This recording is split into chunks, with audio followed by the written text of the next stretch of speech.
হ্যাঁ হ্যাঁ বিগত 4 মাস ধরে, হ্যাঁ 5 মাস আগে আপনার পোলিও খাওয়াইছিল। এর এই 1 মাস পর থেকেই আপনার পেটের ব্যথা পরে কি আইজিএম পাঠাইছি। আইজিএম পাঠানোর পরে ওষুধ টষুধ দিয়ে দিছে, তারা ভর্তি করছে না, বলছি পরে কোনো অসুবিধা দিলে সেটা ভর্তি করেন। তো 4-5 দিন যাওয়ার পরে তখন পেটের ব্যথা কমছে না, তখন আমি আর আইজিএম নিছি না। তখন আমি প্রাইভেট ডাক্তার দিয়েছিল কেয়ারসমনে লিলুত মজুমদারকে, তাই ডাক্তার দেখাই, তাই 7-10 দিন ওষুধ দেয়, কমছে না। আবার গেলাম, যাওয়ার পরে আবার ধরেন না 7-10 দিন ওষুধ দিছে, পেটের ব্যথা কমেই না, খালি পেটের ব্যথা কয়।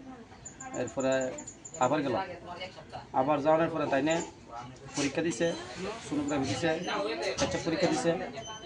এরপরে এটি রিপোর্ট আইলো, তাই ডাক্তার দেখাইলাম না, বলছে রিপোর্ট ভালোই, কোনো সমস্যা নেই, পেট ভালো আছে আমি বাচ্চা।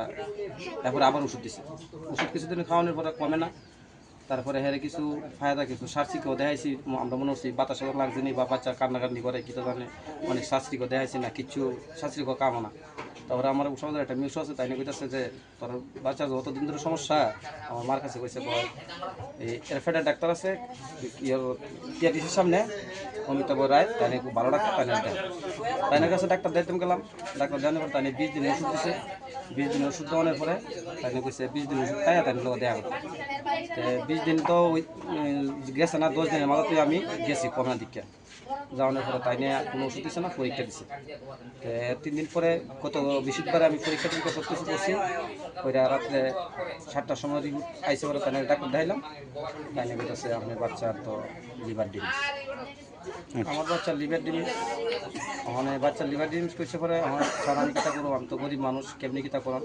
বলতেছে আপনার বাচ্চার তো এখানে ভালো ট্রিটমেন্ট হতো না, নাই আপনার ছেলের আপনার বাচ্চারা বেঙ্গালুর না একটা কী জায়গার নাম জানি কইছে, কেন লয়ে যান। আর আপনারা আমি একটু জীবিত একজনের কাছে পাঠামো, আপনি এনে গেলে এর কাছ থেকে আপনি সবটা জানিয়ে নেবেন, হে ওই রেফার টেফার দিবেন। ও জীবিত গেছি পরে গত শুক্রবারে জীবিত গেছি। তাই নিয়ে কইতাছে না, বৃহস্পতিবারে গেছি, শনিবারে নিয়ে গেছি, মন নাই, মাথা কাজ করে না। শনিবারে গেছি, শনিবারে যাওয়ানোর পরে তাই লোক কোনো ডাক্তার তাই ধরছেও না, দেখছেও না, ওষুধ দিছে না, কিচ্ছু না। তাই সঙ্গে সঙ্গে রেফার করে দিচ্ছে দিল্লি। দিল্লিতে রেফার করছে, কইতেছে দিল্লি যাইতেইব, ডাক্তার দেখাইতেইব। এই হলো আর কি এখন আমার ছেলের অবস্থা। কত চলে বয়স? আমার ছেলের বয়স হলো 2 বছর 8 মাস। আচ্ছা, মানে মানে কালকের থেকে আজকা পর্যন্ত কোনো সরকারি দপ্তরে কেউ কি আইছে? মানে সরকারি দপ্তর আইছে না, আমরা ক্লাব সেক্রেটারি আইছে, মন্ডলের লোক আইছে, তারা আইছে, তারা এসে কইছে কোনো চিন্তা করেন না, আমরা আছি, আমরা সমস্ত ব্যবস্থা করুন, আপনি শুধু যান, টাকার লাগে চিন্তা করেন না, যে একটা আমরা ব্যবস্থা করুন, তোমার ছেলে ভালো হইব, তোমার ছেলে বাচ্চাইব, তুমি এটা লেগে কোনো চিন্তাই করো না, আমরা সর্বদাই তোমার লগে থাকুন, এটা আমার কইছে। আশা করি তারা আমার সহযোগিতা করবো, তারা আমার খোঁজখবর রাখতেছে। কয় ছেলে আপনার? আমার 2 ছেলে। মানে মানে হ্যাঁ কি ছোট? আমার অসুস্থ আমার ছোটো ছেলে। আপনি কি কাজ করেন? আমি কাঠের কাজ করি, কাঠমিস্ত্রি।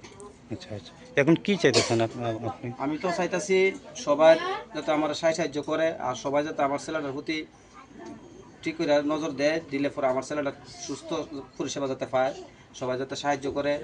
আমরা মুখ্যমন্ত্রী শ্রী যাতে আমরা সাহায্য করে, সবাই যাতে আমাদের বাইতায়, আমরা যাতে আমার ছেলেটা সুস্থ করে রাখে, এটাই আমার চাওয়া, আমার আর কিছু চাওয়ার নেই। আপনার নাম কি? আমার নাম রাজীব সরকার। এই এলাকাটার নাম?